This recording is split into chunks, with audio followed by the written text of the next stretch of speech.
Hi, welcome back to our 20% History Project. Today we'll be covering the topic of the history of education in the 1600s through this podcast. My name is Allie. And my name is Riley. Compared to the education system now, American education system has changed drastically since the early 1600s. Changes were due to social life and culture of the nation. Women were not allowed to go to school and had to have private tutors come to their house if they wanted to learn. You may be wondering where the word education came from. Well, today we will be telling you. Around 1531 was when the word education was found, but it didn't come around until the early 1600s. The Oxford English Dictionary was the first source the word was found in. In order to understand the history of education, it is essential to know that the starting point was the religious turmoil of Europe in the 1500s. If European exploration of America occurred with better health and physical strength in the 1600s, the Catholic Church's teachings would have been a great push for early education. The main influence in the colonies of education was religious beliefs. One of the first institutions made by colonists were schools. Religious leaders thought education was an essential for the youth as it allowed them to follow in the footsteps of their leaders and religion. Back then, the main source of education was learning about religion. The teaching style used by the Pilgrims was a religious instruction used to help discipline the children and keep the Puritan culture. Just like now, teachers had different teaching styles. Back then, most teachers believed that the best way to educate was to have similar beliefs. One big difference in the education systems used now and the education systems used back then in the 1600s is the way they discipline the children. Back then, if a child were to behave negatively or resist the teachings of the teacher would yank them out of their chair and hit them with either a lash or a whip. But nowadays, a child would just be sent to the office or have detention. Moving out of the early 1600s, we will now be moving into the 1630s. With schools quickly arising in the 1630s, the Massachusetts Bay was growing into political and religious communities with around 10,000 settlers. Children began their education at 8 years old and continued for 6 years, meaning that they stopped around 14. The first public school was the Boston Latin School in the U.S. in 1635. Fun fact, this school is still a modern-day public school that people attend. Harvard was founded in 1636. As you know, Harvard University is a really hard school to get into, as it only takes 5% of its applicants. The university is a private Ivy League college. Although the school was built in 1636, it is still a very popular college to attend to nowadays. A lot of students try and apply there, and it is located in Cambridge, Massachusetts. The first school in New York first opened in 1638. It seems that the majority of schools opened in the 1630s were mostly in Massachusetts, but in 1638, the large educational opportunities in Massachusetts soon came available in New Haven, Connecticut. The city opened a school after the town's funding.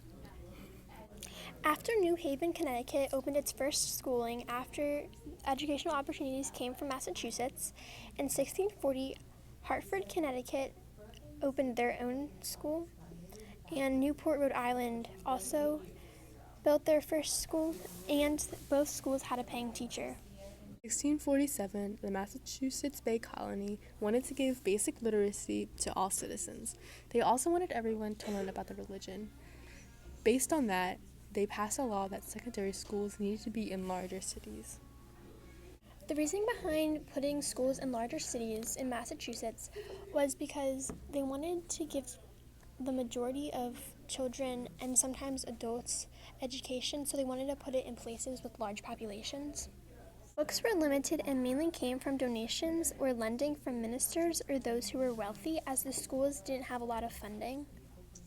New Haven School allowed 1 year of education to indentured servants as well as children of villagers.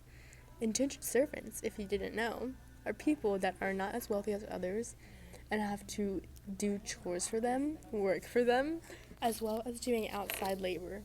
The New Haven School was given a schoolmaster from Boston. Back then, a schoolmaster was known as a male teacher in the school. Schools continued to open in all towns of the Massachusetts Bay Area. Villages built schools, giving the towns land and buildings. The male rate of literacy in the 1640s was 30%. The Puritans became more successful, leading to their high energy for education being lost, and enrollments went down during the 1660s and 1600s. The Great Awakening was the outburst of the passion to convert people to Christianity. Preachers, like Jonathan Edwards, wrote treatises and delivered speeches such as Sinners in the Hands of an Angry God. He spoke out about the education and spiritual issues. He said that more ministers were needed. Soon, schools were founded to train the ministers. More people wanted to learn in the New England colonies. One of the top most important education innovation was free schooling, as it was unknown to the Europeans who came to America. Many schools in the 1600s required those students to pay for their schooling. The subjects that were taught in schools this time accommodated daily life. Students were taught arithmetic for businesses, languages, debate, preach, and reading. Some schools offered languages classes for Hebrew. In Massachusetts and Connecticut, Latin schools were established to help prepare students for Harvard. It seems like the most popular university in the 1600s was Harvard. There weren't many schools in New York, so it was hard to attend them because it was mainly farmland. Similar to New York, Pennsylvania didn't have a lot of schools because schools and education were just ignored because of merchants and them making their own money through the work that they did. Governor William Berkeley of Virginia did not want to open free schools in the 1670s. In 1683, the compulsory education law was passed in Pennsylvania, but never strictly enforced. Compulsory education laws stated that children must attend a certain number of days or years of school. Currently, the number is at 180. Next, we've compiled a lot of random facts about the 1600s, and we are going to explain them to you. Allie and I did a lot of research to discover these facts, and we decided to pick the most interesting and most beneficial to the podcast. So, first off, the colony educated children of the less fortunate and even the children of ministers and merchant, as well as those that were upper class. The colony did not want to discriminate against those children who had more money than other children, so they decided to give equal education to all students, no matter how much money they had. Although certain schools wanted to give equal education rights to everyone, most schools only gave English practice to children who were a part of the upper class. Although Massachusetts had a majority of the schools in the U.S. at the time, they did not have Latin schools. New York City was the only colony that had Latin schools at this time. It's weird to think that some tutors in the 1600s at the schools were uneducated and the students knew more than they did, whereas now students need tutors who know more than them to help them achieve their goals in school. Books were limited based on how many volumes were lent by the ministers and the town's wealthier citizens. This occurred because schools were newly found and the schools did not have a lot of resources or money. A lot of the tools used in schools back then came from the wealthier people as they were kind enough to donate them. New England's education quality increased once the town received more education settlers from England and the teachers who graduated from Harvard arrived.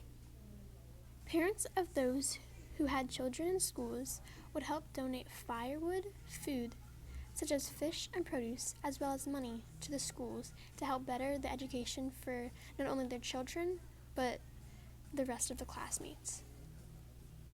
If families could not afford to donate such things, the children were forced to sit in the back of the room. In 2019, the logic behind keeping the kids in the back of the room was quite weird to us because in this day and age, we don't have to experience this type of punishment for families not being able to afford such items. But the reasoning behind why children had to sit in the back was because it was farthest away from the heating. Girls were mainly taught how to read, but not how to write. Finding schools in the South in the 1600s was quite rare, as schools in the South weren't common. We will now be discussing the most important parts of this podcast. If you don't remember it, Then listen again. I don't know. Do you remember?